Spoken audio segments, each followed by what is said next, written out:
কাকা, কোন? আমি রামিসা। আমার হত্যাকারীর কি বিচার হবে না?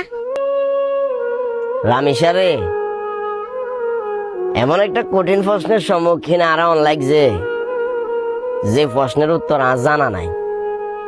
রামিসা, তোমার অনেক বড় একটা অপরাধ আছে, অনেক বড় একটা অন্যায় আছে। আর সে অন্যায়, সে অপরাধটা হইলো তুমি বাংলাদেশে জন্মগ্রহণ করছো। আমরা এমন একটা দেশে বসবাস করি, এমন একটা দেশে আমরা জন্মগ্রহণ করছি যে দেশে আসামি নিজের মুখে স্বীকারোক্তি দিবার হরেও ওই আসামির বিচার হয় না। ওই আসামির বিচার হইবার আশ্বাস দেওয়া হয়, কিন্তু দিন শেষে আসামি ঠিকই বারে বারে ঘুরে।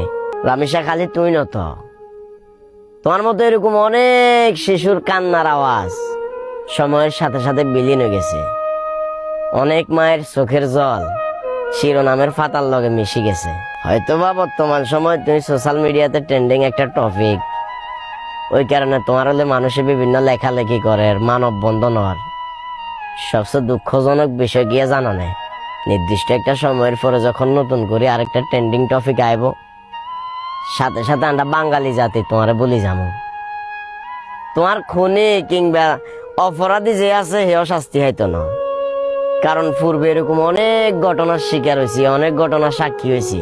যথেষ্ট পরিমাণ প্রমাণ, যথেষ্ট পরিমাণ সবকিছু থাকার পরেও আসামির কোনো বিচার হয় না।